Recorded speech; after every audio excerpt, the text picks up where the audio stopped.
आज की वीडियो में बात करने वाले पूरे एनिमे हिस्ट्री के one of the craziest movement की, यानी जब लूफी गियर फैम में एंटर करता है। और ये मूवमेंट सही में इतना ज्यादा स्पेशल है कि वन पीस वालों ने जिस एपिसोड में ये मूवमेंट आने वाला है उसका टीजर तक निकाल दिया है। अब लूफी कैसे गियर फैम में एंटर करता है और कैसे गियर फैम में एंटर करके कायदो को हरा के वन ऑफ द 4 एम्परर बन जाता है, जानेंगे आज की वीडियो में।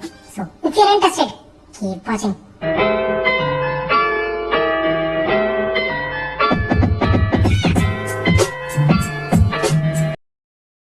तुमने वन पीस के लास्ट एपिसोड यानी एपिसोड 1069 में ये देखा ही होगा कि CP0 के एजेंट की वजह से एंड मोमेंट पे लूफी पे एक डेडली अटैक कर पाता है कायदो, और उन दोनों को ये लगता है कि लूफी फाइनली हार चुका है। लेकिन कायदो के साथ ये दूसरी बार था कि उसने अपने अपोनेंट को किसी और की मदद से हराया, और इसी रीजन की वजह से कायदो को बिल्कुल भी खुशी नहीं होती।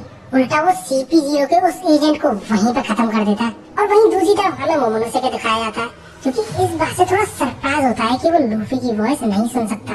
और वहीं अगर कायदो की कैसल की बात करें, जो कि पूरा फायर से घिरा हुआ था और ऑलमोस्ट जल के खाक होने वाला था, तो तभी वहाँ पे एंट्री होती है कायदो की, जो कि मोमोनोसुके को ढूंढ रहा होता है, क्योंकि एट द एंड लीडर तो वही था ना।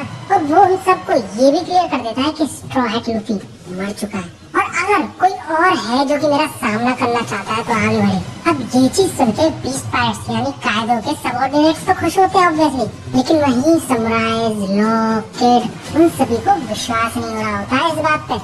लेकिन क्योंकि वो लूफी की वॉइस नहीं सुन सकते थे, तो उन्हें उस हार्श रियलिटी को मानना पड़ता है। और क्योंकि बिग मॉम को हराने के बाद लॉ और किड की हालत इतनी खास बढ़िया थी नहीं, तो इसलिए वो दोनों पूरी होप खो चुके होते हैं कि अब कुछ नहीं हो सकता। लेकिन नामी कायदो की इस बात से साफ इनकार कर देती है।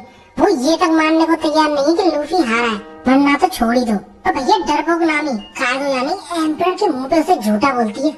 इसी बात पे कायदो नामी पे हमला कर देता है, लेकिन सही टाइम पे मार को वहाँ पे आके उसे बचा लेता है और हिम्मत रखकर बोलकर शांत रहने को बोलता है, क्योंकि अभी ये फाइट खत्म नहीं हुई थी।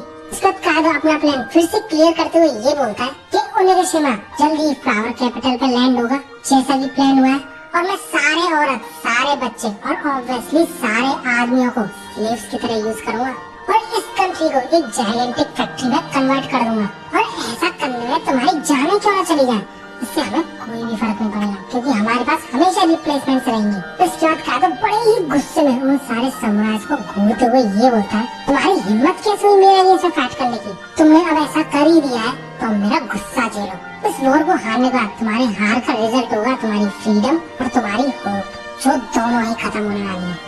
ये चीजें सुन के उन सारे समुराइज के पसीने छूट रहे होते हैं, लेकिन कायदो इस वॉर को खत्म करने के लिए फिर से मोमोनोसुके को वहाँ पे लाने की बोलता है। और दूसरी तरफ बाकी सारे बीस्ट पायरेट्स इस सिचुएशन का फायदा उठा के लॉ और किड को मारने की सोचते हैं और हंसते हुए ये बोलते हैं कि भले ही तुमने बिग मॉम को हरा दिया हो, लेकिन कायदो सामा को हराना एक अलग ही लेवल की बात हो जाती है, क्योंकि तुम लोगों की औकात के बाहर है। लेकिन तभी सही टाइम पे लॉ और किड के क्रू मेंबर्स आके उन दोनों को जैसे तैसे बचा रहे होते हैं, और ये पूरी ही सिचुएशन होपलेस लग रही होती है बिकॉज ऑफ मैनी रीजंस। सबसे पहली बात, लूफी हार चुका है, जिस वजह से उन्हें कायदो से खतरा है। ऊपर से ये कैसल क्योंकि हवा में है, इसलिए वो सब भाग भी नहीं सकते, और साथ ही साथ इस कैसल में आग भी लगी हुई है, जिस वजह से वो कैसल के अंदर भी नहीं रह सकते। और समहाउ ये सब मैनेज भी कर ले इन तीनों चीजों से जैसे तैसे, लेकिन फिर भी ये पूरा आइलैंड फ्लावर कैपिटल पे लैंड होने वाला है। और ऐसा होने पर इस मिशन का तो कोई फायदा ही नहीं होगा, और ऐसा होने से सिर्फ एक ही बंदा रोक सकता है, वो है मोमोनोसुके, जिससे कि खुद को कोई होप नहीं लग रही होती है कि वो ऐसा कर पाएगा, क्योंकि बंदा पूरी तरह अपना मोरल हार चुका होता है बिकॉज ऑफ लूफीज डिफीट।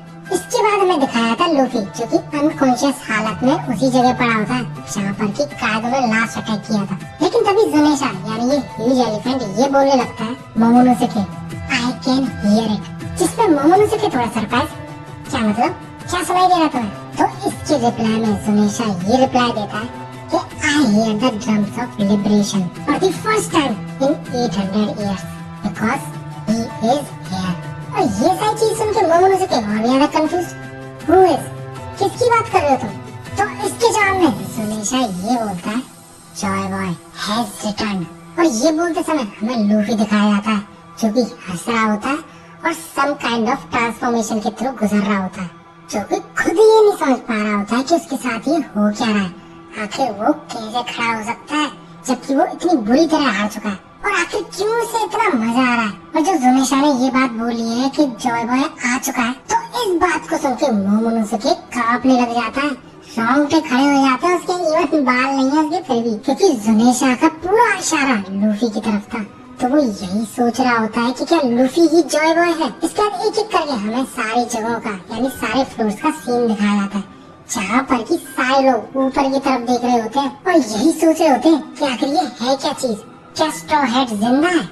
लेकिन कुछ लोग ये चीज जान के काफी ज्यादा खुश हो रहे होते हैं, इतना कि लिटरली रो देते हैं, क्योंकि लूफी के अलावा उन सब के पास कोई होप नहीं थी जीतने की।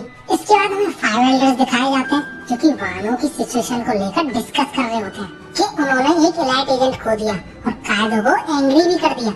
लेकिन तभी उनमें से एक ये बोलता है कि कोई प्रॉब्लम नहीं है, क्योंकि हो सकता है हमें फ्यूचर में इस बात का रिग्रेट होता है कि ये चीज हमने नहीं की, क्योंकि ऑब्वियसली ये बेहतर ही होता है कि डेंजरस वेरिएबल्स को एलिमिनेट कर दिया जाए।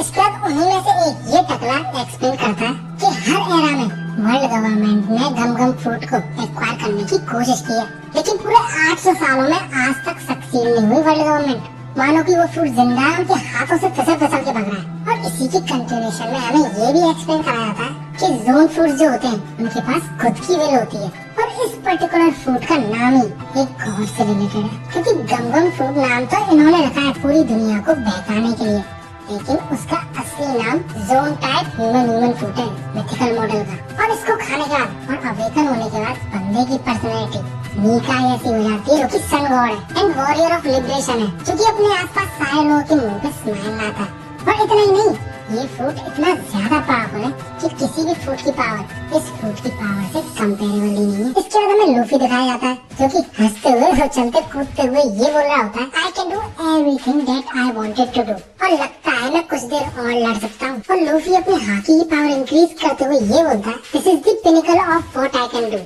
Because this is. अब इस हाथी की वजह से कायदो के ऑलमोस्ट सारे सबऑर्डिनेट्स अनकॉन्शियस होने लग जाते हैं, जिसपे कायदो यही सोच रहा होता है कि आखिर ये चल क्या रहा है।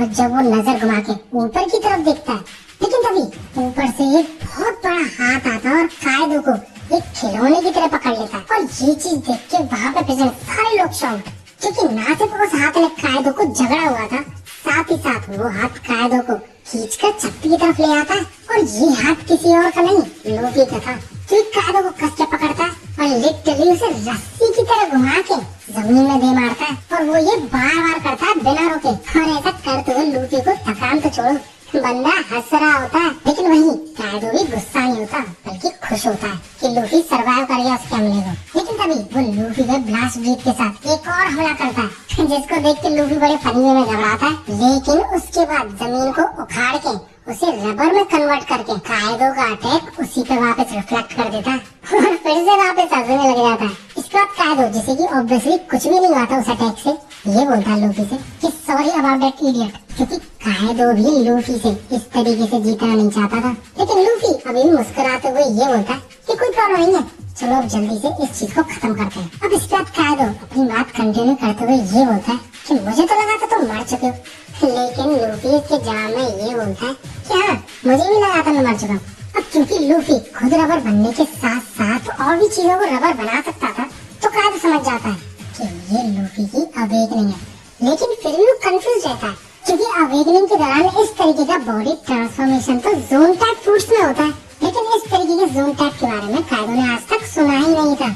और सुनेगा भी कैसे, 5 एल्डर्स की वजह से। और इतने में देखते हैं कि कायदो लूफी को खाने की कोशिश करता है, जिस पर लूफी रेजिस्ट करने की तो कोशिश करता है, लेकिन कायदो लूफी को चबाने की जगह उसे सीधा निगल लेता है। और भैया लूफी जैसे बंदे को कोई अगर निगल ले तो उसका क्या होने वाला है ये मुझे शायद बताने की जरूरत नहीं है, क्योंकि कायदो के ऐसा करने के बाद लूफी कायदो के पेट में ही अटैक करने लग जाता है। इसके बाद हम ये देखते हैं कि कायदो अचानक से फूलने लग जाता है एक बैलून की तरह। और कायदो के साथ ऐसा होते हुए देख मोमोनोसुके और यामातो दोनों यही सोच रहे होते हैं कि क्या ये भी कायदो की एक फॉर्म है, क्योंकि उन्होंने कभी भी कायदो को ऐसी हालत में देखा ही नहीं था। और कायदो खुद इस चीज से सरप्राइज था कि क्या उसकी भी बॉडी रबर की बन गई है, तो ऐसा बिहेव कर रही है उसकी बॉडी। तो क्या कोई भी लिविंग थिंग इतनी ज्यादा फूलती थोड़ी है, सीधा फट जाती है, खासकर ड्रैगन जो कि स्नेक के सिमिलर बताए जाते हैं। और तभी लूफी को 2 लाइट्स टिमटिमाती हुई दिखती है, जो कि और कुछ नहीं कायदो की आंखें थी, जिनमें से लूफी अपने हाथों को बाहर निकालता है, उसकी नाक को पकड़ के उसके मुंह से बाहर निकले आता है। और इस चीज को वो नाम देता है रॉकेट एस्केप। और ये सब होता हुआ देख मोमोनोसुके और यामातो को अपनी आंखों पे यकीन नहीं हो रहा होता, क्योंकि ये फाइट इतनी सी भी रियल नहीं लग रही थी, कॉमिकल सी लग रही थी। और ये सारी चीजें अगर काफी नहीं थी तो लूफी उनको जायंट बन के दिखाता है। लिटरली साइज में इतना बड़ा हो जाता है कि कायदो को अपने पैर से कुचलने की कैपेबिलिटी रखता है। अब क्योंकि लूफी विजुअली काफी ज्यादा डिफरेंट दिखा था, तो मोमोनोसुके यही सोचा होता है कि ये क्या है, और मुझे लूफी की आवाज इससे आती हुई क्यों सुनाई दे रही है। इसके बाद हमें दिखाया था कायदो जो कि लूफी को अपने जबड़े में जकड़ लेता है, लेकिन तभी लूफी कायदो के बॉडी के दो एंड्स को पकड़ के हवा में ही स्किपिंग करने लगता है और जमीन में पेलने ही वाला होता है। लेकिन तभी कायदो ब्लास्ट ब्रीथ का अटैक करता है लूफी पे, जिससे यामातो थोड़ा टेंशन में आता है, क्योंकि लूफी ने डायरेक्ट हिट लिया था ब्लास्ट ब्रीथ का। और तुम्हें याद रहा तो बता दूं, इसी ब्लास्ट ब्रीथ ने पूरे पहाड़ को उड़ा दिया था। लेकिन लूफी उसी फायर का यूज करके और अपने पैरों का यूज करके कायदो की तरफ बहुत तेजी से लॉन्च होता है। लेकिन इससे पहले कि लूफी अटैक करता, कायदो अपना अटैक ऑलरेडी लॉन्च कर चुका होता है। और ये वही अटैक है जिससे लूफी पिछली बार अनकॉन्शियस हो गया था। लेकिन इस बार लूफी का मुंह सीलिंग चीरते हुए काफी नीचे तक जाता है, और इस बार इस अटैक से सिर्फ लूफी को थोड़ा सा पंप आता है अपने हेड पर। लेकिन अचानक से लूफी को ऐसे आते हुए देख सभी के रिएक्शन। इसके बाद लूफी वापस अपने मुंह को खींचता है और सही पोजीशन पे लाता है। लेकिन ऐसी हरकतों को देख के मुझे तो कॉमिकल लग रही थी फाइट, तुम्हें भी लग रही होगी, लेकिन साथ ही साथ कायदो को भी लग रही थी। लेकिन इसके बाद कायदो ये बोलता है कि बस बहुत हुआ, काफी एंटरटेनिंग शो था, लेकिन तुम अब अपनी लिमिट्स पे हो, तो इसलिए मैं ही जीतूंगा, तुम्हारा जीतना ऑलमोस्ट इम्पॉसिबल है। जिस पर लूफी भी लाइक शट अप, किसने कहा कि मैं अपनी लिमिट्स पे हूँ। और ऐसा कहता है ये बंदा कि उसका रंग झड़ने लग जाता है, आई मीन व्हाइट कलर निकलने लग जाता है और ओरिजिनल कलर में आते हुए बूढ़ो ऐसा दिखने लग जाता है, खाल लटकने लग जाती है बंदे की, आई थिंक ज्यादा स्ट्रेच होने की वजह से। अब लूफी को ऐसी हालत में देख कायदो वहीं पर बैठ जाता है और ये पूछता है कि आखिर तुम हो कौन। लेकिन इस बात को इग्नोर करते हुए लूफी ये बोलता है कि अरे हाँ, इससे पहले तो मैं मरने वाला था ना, सही में ज्यादा ही एनर्जी लेती है ये फॉर्म। लेकिन कायदो लूफी को ये एश्योर करता है कि तुम्हारे मरने के बाद ये ग्रेट बैटल की जो टेल है ये हमेशा आगे बढ़ती हुई जाएगी, चिंता मत करो। जिसपे लूफी बीच में रोकते हुए ये बोलता है आई डोंट नीड दैट, क्योंकि अकॉर्डिंग टू लूफी मरने के बाद इंसान का कुछ नहीं बचता, बचती है तो सिर्फ बोन्स। और लूफी फिर से गियर 5 में एंटर करते हुए ये बोलता है इस फाइट का एंड ऐसे नहीं होगा। लेकिन कायदो हंसते हुए ये बोलता है संभल के, कहीं तुम मर ना जाओ। इस पर लूफी बड़ी ही पैरास तरीके से ये बोलता है you actually think I am afraid of that. और ऐसा कह के उछल उछल के हंसते हुए दौड़ने लगता है। लेकिन तभी यामातो ये बोलता है लुक आउट लूफी, क्योंकि कायदो लूफी के पीछे से हमला करने वाला था, जिसे लूफी देख तो लेता है लेकिन शायद अपने आप से डॉज नहीं करता। और उस हमले से लूफी के चेहरे का स्ट्रक्चर बदल जाता है। इसके तुरंत ही कायदो फिर से एक अटैक करता है, लेकिन इस अटैक से बनने वाली कंप्रेशन एनर्जी को लूफी स्टोर करता है और कायदो की तरफ जंप करके मुक्की के साथ छोड़ता है। जिसपे कायदो यही सोच रहा होता है कि सुप्रीम किंग वाली हाकी यूज कर सकता है, अपनी पावर्स यानी रबर वाली पावर्स को दूसरी चीजों में भी ट्रांसफर कर सकता है। इस तरीके का फाइटिंग में उसने आज तक नहीं देखा था, इसलिए बंदे को यकीन ही नहीं हो रहा था कि वो हार सकता है। लेकिन तभी लूफी ने जो अपना अटैक छोड़ा था, जब वो कायदो को पड़ता है ना, तो बंदे के चेहरे का पूरा स्ट्रक्चर बदल जाता है। और ये मुक्का इतना ज्यादा स्ट्रॉन्ग था कि कायदो वन ऑफ द 4 एम्परर पीठ के बल गिर जाता है। और इस चीज से मोमोनोसुके और यामातो दोनों शॉक। लेकिन लूफी भी लाइक क्यों कायदो, मजा आ रहा है ना।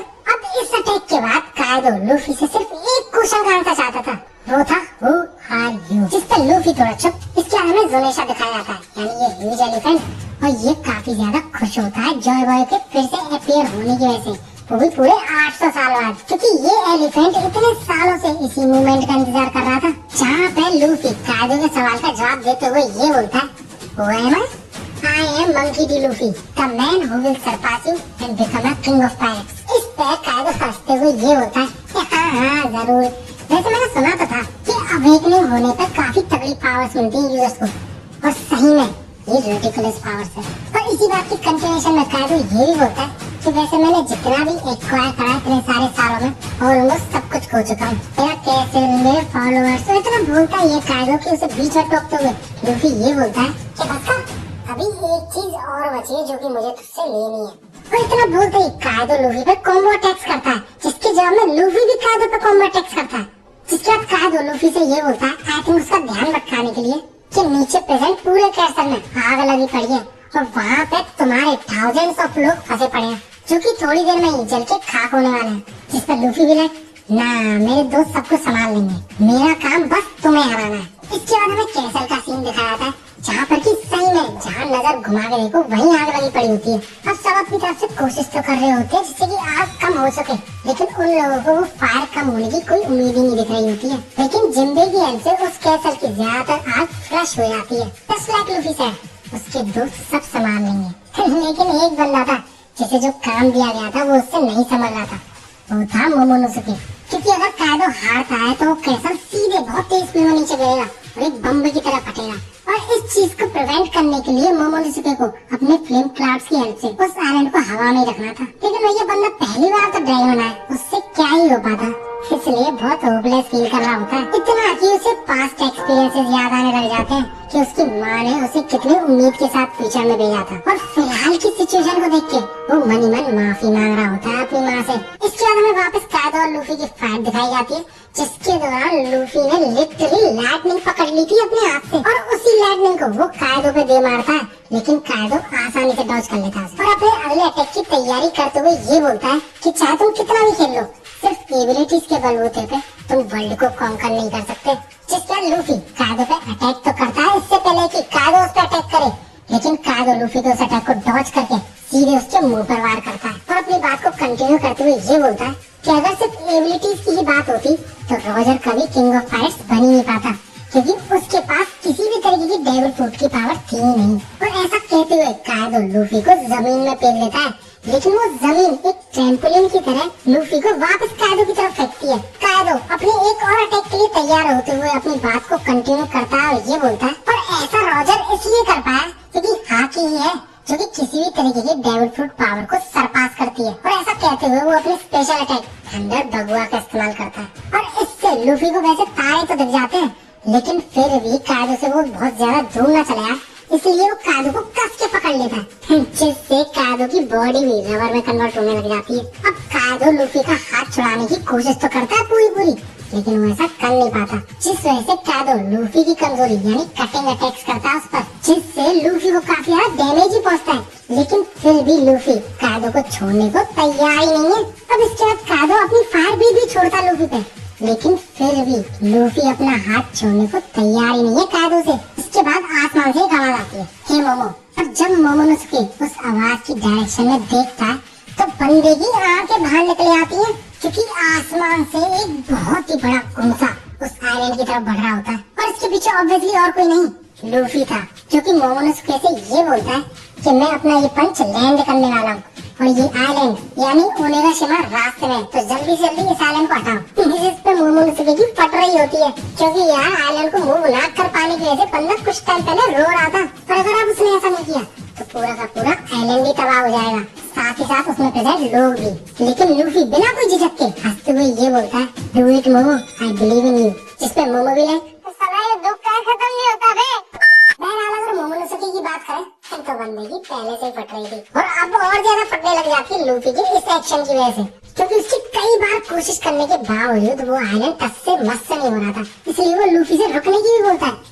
लेकिन पता नहीं कैसे लूफी को मोमोनोसुके पे इतना ज्यादा विश्वास था कि उतना उसको खुद पर नहीं था। और वहीं अगर कायदो की बात करें तो वो लूफी का हमला डॉज नहीं करता है, उल्टा उसका हेड ऑन सामना करने का तय करता है और लूफी से ये पूछता है, टेल मी स्टोरेट, क्या तुम्हें पता है कि 20 साल पहले इस कंट्रीज के हीरोज चल के खाक हो गए थे और तभी से ये एक लॉलेस प्लेस है, और अब 20 साल बाद तुम लोग आए हो एज अ हीरो बनके, जिनका कि ये लोग पिछले 20 सालों से इंतजार कर रहे थे। और ऐसा कहते हुए कायदो खुद को ही फ्लेम से कवर कर लेता है और कायदो की इस फॉर्म को देख के लूफी काफी ज्यादा सरप्राइज हो जाता है। और जिस हाथ से कायदो को उसने कस के पकड़ रखा था वो हाथ भी उसे छोड़ना पड़ता है बिकॉज ऑफ हीट। इसके बाद वो लूफी से ये बोलता है कि चिंता मत करो, मैं कहीं नहीं भागने वाला, क्योंकि ये जो जायंट फिश तुम्हारी मेरी तरफ आ रही है तुम उससे छूने से पहले ही मेल्ट हो जाएगी। ये at the end of the day Luffy है तो रबर ही ना, लेकिन लूफी बड़े कॉन्फिडेंस के साथ कायदो से ये बोलता है कि चिंता मत करो, मैं नहीं मेल्ट होने वाला, क्योंकि जिस चीज को हम हाकी बोलते हैं यहाँ पर वानों में उसे रियो बुलाया जाता है। और ओल्ड मैन यानी इसने लूफी को सिखाया है कि बिना किसी भी चीज को टच करे उसको कैसे हार्म पहुंचाया जा सकता है। डैमेज पहुंचाया जा सकता है और इसलिए लूफी श्योर था कि वो कायदो को बिना छुए जमीन में घुसेड़ देगा, गाड़ के रख देगा, क्योंकि ये लूफी का कोई आर्म अटैक नहीं था।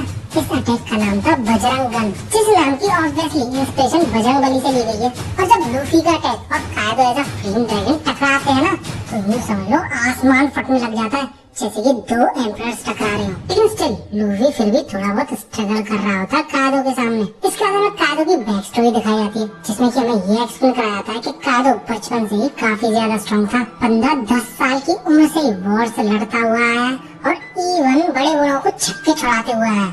अब वैसे तो कायदो क्रिमिनल था, लेकिन उसके इतने ज्यादा स्ट्रॉन्ग होने की वजह से नेवी चाहती थी कि वो उन्हें ज्वाइन कर ले। लेकिन भैया कायदो का अलग ही स्वैग था, वो नेवी की पकड़ में खुद से इसलिए आता था क्योंकि उसे भूख लगती थी, और जैसे ही वो पेट भर के खाना खा लेता था, नेवी से हर बार एस्केप कर जाता था। वो बंदे ने लिटरली प्रिजन को कैफेटेरिया बना के छोड़ दिया था।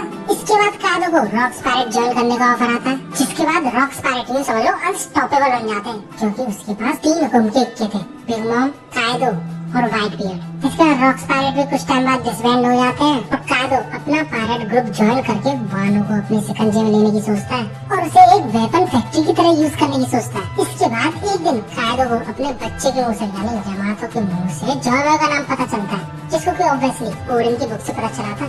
उसे इतना ही पता चल जाता है कि ओडिन अपनी कंट्री यानी वानो को वर्ल्ड के लिए ओपन इसलिए करना चाहता था क्योंकि वो जॉय को वेलकम करना चाहता था। इसके बाद हमें वापस लूफी और कायदो की फाइट दिखाई जाती है, जिसमें कायदो बहुत ज्यादा भारी पड़ रहा होता है लूफी पे और उससे ये पूछता है, tell me kid, what kind of world can you create? जिस पे लूफी काफी ज्यादा स्ट्रगल करते हुए ये बोलता है, एक ऐसा वर्ल्ड जिसमें कि मेरे दोस्त जितना चाहे उतना खाना खा सके। और ऐसा कहते हुए लूफी आखिरकार अपना पूरा जोर लगा देता है और कायदो पे डायरेक्ट हिट मार पाता है। लेकिन इसी के साथ साथ बिना कायदो के वो आइलैंड पर वामे नहीं रह सकता था ना, तो मोमोन उसके भी अपनी पूरी जान लगा देता है और फाइनली अपने फ्लेम क्राफ्ट की हेल्प से वो उस आइलैंड को हवा में तो नहीं रख पाता, लेकिन सेफली लैंड करा पाता है जमीन पर। जिसके बाद कायदो के गिरते गिरते वो फिर से पास ही कुछ ग्लिम्स याद करता है, जिसमें कि वो अपनी बात कंप्लीट करते हुए ये बोलता है कि king, I think I know who Joyboy is.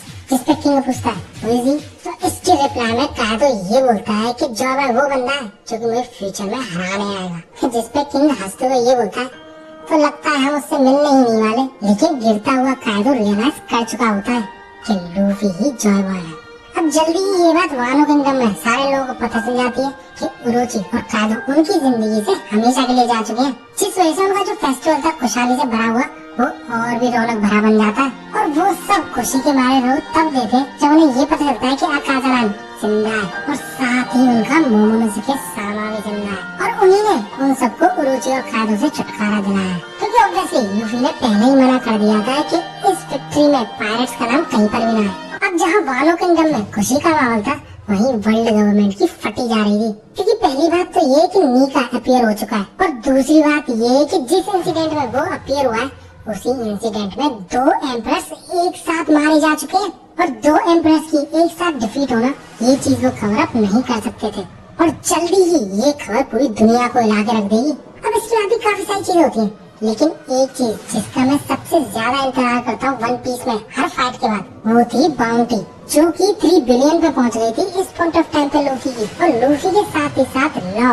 और किड, इन दोनों की भी बाउंटी 3 बिलियन थी। लेकिन सबसे ज्यादा शॉकिंग बात तो ये थी कि 4 एम्परर्स कौन है इस पॉइंट ऑफ टाइम पे सी के। और जब ये चीज हमें रिवील कराई जाती है तो हमें पता चलता है कि पहला तो शैंक्स था, दूसरा ब्लैक बियर्ड बनाया अभी, तीसरा अपना लूफी बन जाता है एम्परर और चौथा था बगी। इसी के साथ ही वानो किंगडम का इंसिडेंट खत्म हो जाता है और अपना लूफी एम्परर लेवल तक का बन जाता है। तो मैं gear 5 Luffy versus awaken Lucy देखना है कि नहीं, मुझे कमेंट से जरूर बताना। वीडियो अच्छी लगी तो लाइक जरूर करना और ऐसी ही वीडियो के लिए मेरे चैनल को सब्सक्राइब जरूर कर लेना। इस वीडियो का टारगेट रखते हैं 10,000 लाइक्स, देखते कितनी जल्दी कराते हो। और हाँ, इंस्टाग्राम पर भी फॉलो कर लो यार, लिंक डिस्क्रिप्शन में। मिलते हैं अगली वीडियो में, तो